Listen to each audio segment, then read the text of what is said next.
Yon mga idol, magandang gabi po sa inyo lahat. Welcome back na naman po sa ating video. Tayo po ay babahagi na naman po ng ating wiring diagram. Paano ba natin ito nalagyan ng bulb connection o wiring diagram itong ating 3 bulbs controlled individually by 3 S1 in 3 different location or 1 location mga idol. So tinawag natin na 3 wiring ito kasi 3 bulbs, 3 S1 and 3 different 1 location. Yan mga idol, paano ba natin i-drawing o illustrate yung ating wiring diagram ito o bulb connection? Pero bago yan mga idol, nais ko pong magpasalamat sa mga nagpa-follow sa atin at nagsusuporta at nagre-react, nag-heart at nag-share ng ating mga videos. Maraming salamat sa inyo mga idol. God bless po. Pwede nyo rin pong i-share at ang ating video na ito mga idol para makapatulong po tayo sa iba at makapagbahagi po ng mga kaalamang ganito mga idol, dahil kaunting kalaman, malaking tulong po sa pang araw-araw na buhay mga idol, no?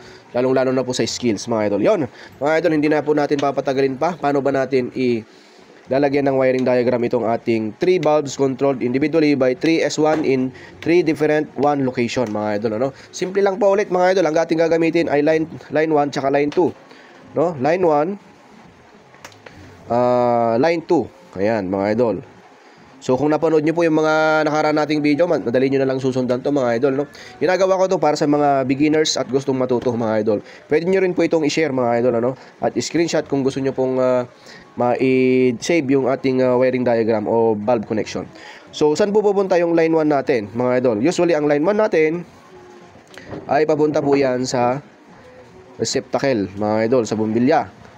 Ito na pong line 2 natin ay papunta po yan sa switch mga idol. Hindi po dapat magbaliktad yan, no? So unahin po natin, dahil 3 bulbs yan, unahin po muna natin yung isang linya, no? Yung linya ng bulb 1 mga idol. Ayan. So saan papunta yung ating return? Papunta po dito ulit sa may bumbilya or receptacle. Ayan, dahil nga 3 S1, ito na po yung isa. Gagawa pa tayo ng pangalawa mga idol. Saan po ulit natin kukunin yung linya? Madali lang mga idol. Dito po ulit. Yan. Saan po ulit natin kukunin? Kasi mayroon tayong different, no, individually by 3 S1, 3 different 1 location. Magkakaiba po, hindi po sila magkakasama mga idol, no?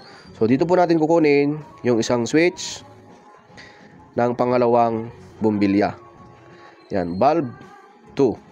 Ayan, ito na po yung kanyang sariling switch. Ito na po yung return natin. Saan papunta yung return? Diyan po sa may receptacle o bumbilya. Return. Return. Ayan. So, tapos na po natin yung una. Pangalawa. Yung pangatlo po, saan natin kukunin ulit? Siyempre, ganun po ulit mga idol. Bulb 3. Ayan, bulb 3. Saan natin kukunin yung linya? Diyan. Diyan din mga idol. So, ito po yung ating switch ng pangatlong bumbilya. Kasi individually, mga idol. Individually, S1. Individually by 3 S1, mga idol. 1, 2, 3. Ayan. Tatlong bulb. Bulb 1, bulb 2, bulb 3. May sari-sariling switch, mga idol. Siyempre, ito ay return, mga idol. Ayan. So, ito na po yung ating bulb connection o wiring diagram ng ating 3 bulbs controlled individually by 3 S1 in 3 different 1 location or 3 different location mga idol. Magkakaiba. May sari-sariling control device or switch. Yan mga idol. At sana po yung nagustuhan po ninyo at nasundan po ninyo yung pinakasimpleng wiring diagram natin ngayong gabi mga idol. At pag-share naman po itong ating video para marami pa tayong matulungan mga idol. At mag-follow na rin sa ating Facebook at para makagawa pa tayo ng mga ganitong video tutorial mga idol. Maraming salamat kung umabot ka man sa minuto na ito mga idol. Maraming salamat. God bless at all goods po tayong lahat.